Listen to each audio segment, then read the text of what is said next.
Hi everybody, Aston 2209 back up on the ramps again, this time for a bit of preventative maintenance, just to do a bit of rust descaling. But what we're going to do today is, I've had a go at it already and I'll show you what I've done so far, and then I'll show you part of actually doing it. We're going to try and do a bit of steelwork descaling. So what I've got here on the desk here in the garage is what we're going to need, or what we're going to be using, and this is the baby that does the work. Air operated descaling, steel descaling unit, gets rid of surface rust, the hard thick stuff, and then we'll hit it with some rotary wire brushes on the power drill. For this job you certainly need the goggles, and definitely ear defenders, and also a mask, and it's also good to wear a pair of gloves. They don't have to be particularly thick leather gloves or anything like that, but just helps with some of the vibration, and it gets quite cold with the air rushing through the machine, through the descaler, so it keeps you warm. Just while we're here, this is my setup. I don't know who that ugly guy is there on the screen. Somebody must know him. So I have internet in the garage, as you can see. It's useful for going on YouTube or anything like that. And then I have a bigger screen, which when I'm working on the car I can pull out and move to different locations. Works really well. Just duplicates the screen that's on the desk and tucks back out of the way when not in use. So this is air operated, this unit, as I was saying, and I have a number of air points distributed around the garage. One here, and coming over to the heavy workbench as I know it, there's one in here, tucked in here. All the lifting tackle and various tools that you need, and the heavy vise. And then coming down here they've got all the tool board with all the again the necessary tools we're going to need. Some bigger spanners just in case, electric wrenches. This is what I call the high bench. I have a seat here that I can put up and sit at the high bench to do more intricate work, so I've got a smaller range of tools on that bench and a small vise. And then another air connection here. This is the one I've been using with a flexible line.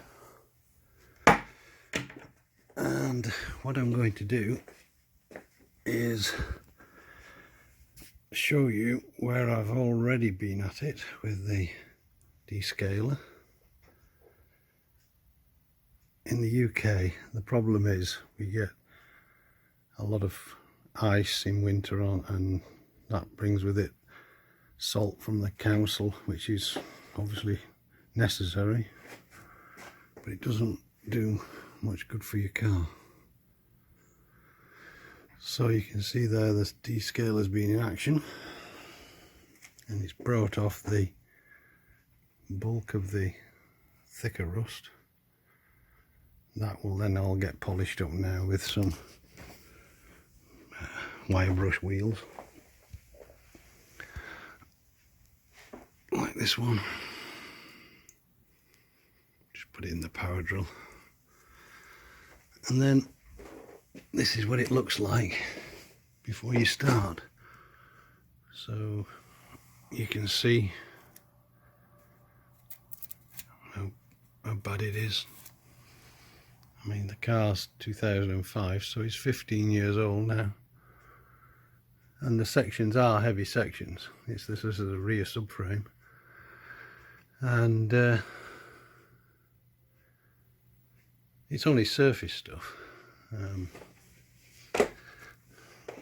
People who've seen my blogs before will remember me doing this. This is the lower wishbone that I replaced not too long ago. When I start descaling that, I'll lose those marks I put in to line it up. But what I'm going to do is I'm going to show you this scaler in action. If I can set up the camera, working around this area here, and you'll see how it comes up. You can see it before, and we can have a close-up of it when I've done a bit more work.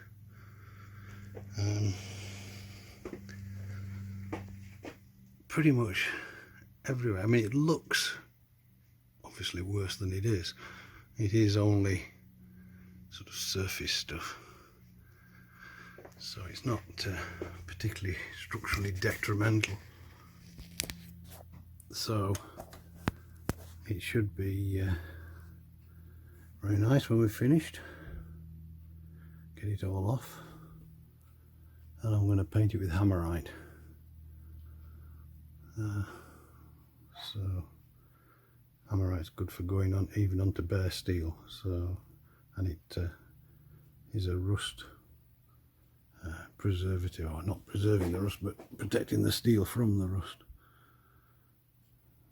So I'll set up again now just to get you in a position where you can see what I'm doing. You're not going to be able to hear me once I start this, so we'll just give it a few minutes and then I'll edit it down to anything that's interesting.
Right, Now we'll take a closer look at what I've done. You saw it in real time there, unless I've edited it a bit by the time you finally see this. But that's the sort of result you get for just a couple of 3 minutes, maybe 5. I shall spend a lot more time on it than this to get it prepared before I go to the wire brushes and get it really polished up. But you can see at least we're getting rid of the thick stuff that builds up and get a good protection of paint on it. So I'm going to carry on working, and when I've done a bit of polishing, I'll polish one side and then we'll compare the two, and then we'll see where we go from there. Right everybody, now done a bit more work. As you can see, we're currently looking at the manual, because I'm just going to show you, obviously I've got this rear panel off, which is sat on the floor, and now I've just taken off the cross member. This is actually part of servicing your or overhauling your gearbox assembly, but I'm just using this page to show you that this member will come off. I'll show you in a second, but all it's holding is the rear panel stop for the compressor. Okay, back again. Compressor's finished charging. As I was saying, I've removed this panel here, which I'll show you, but Aston Martin being Aston Martin, it's really only holding up the underscuttle, underpan, but this is the size of bolt that they use. That said, at 15 years old, obviously it gets pretty rusted in, but this came out like a dream. There's 4 bolts and it's a 16 socket.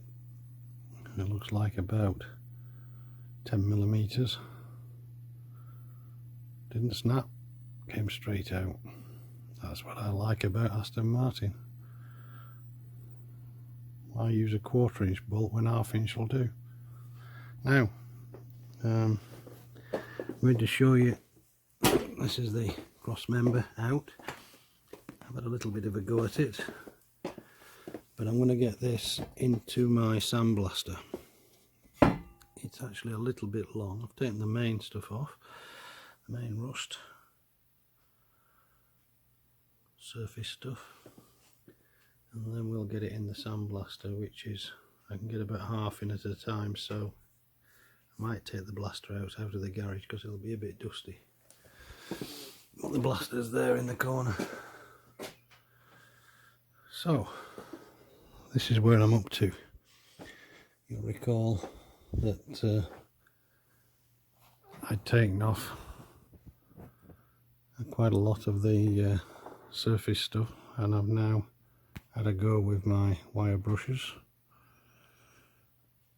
and that's the sort of finish that I'm expecting to get all over before I start painting. So there's still a little bit of work to do on this yet, up in here and up in here and over the top here and bits in here, which I'll use a more fine wire brush on the drill, and then we'll get some painting done. So this is the last of the parts of the video I'm going to do until I've finished, and then I'll give you a shot underneath of everything before I put the underpan back in and what have you. just so everybody can see what you can achieve. It's definitely going to be better than it was. It'll be good for another 10 or 15 years hopefully. Okay,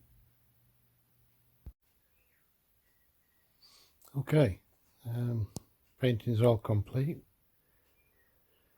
Starting with the view that I thought I'd be doing, which is me lying underneath the Aston up on the ramps. You can see everything's finished painted now. Cross member is in, and I'm shortly going to put the underpan back up. Let it dry, because I've done a bit of touch-up painting. There's little bits that were missed, and then take it out for a spin tomorrow. Now that lockdown's allowing us to go out for a drive to somewhere for some exercise. So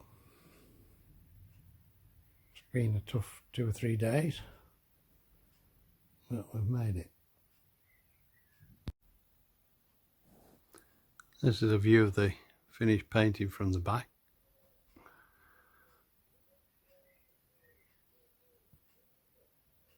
You can see there the cross bracing, which braces up the back of the subframe. Roll bar.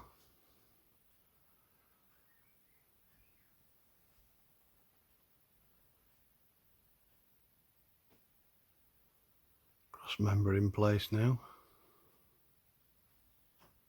So all I've got to do is put back the underpan. We're good to go.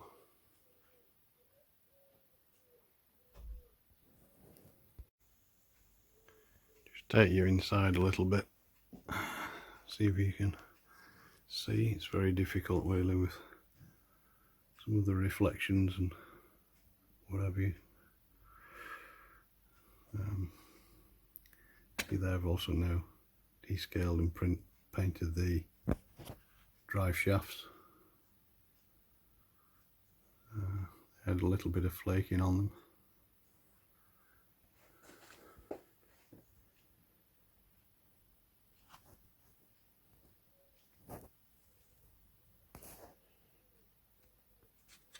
Difficult to show you really.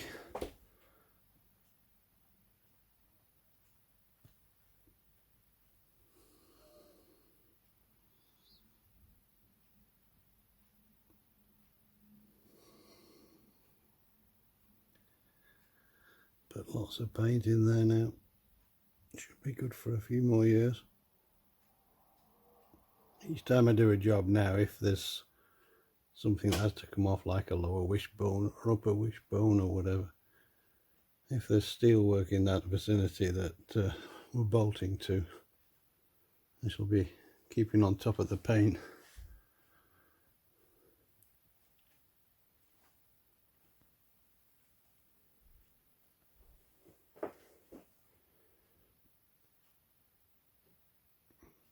All in all, it's gone very well.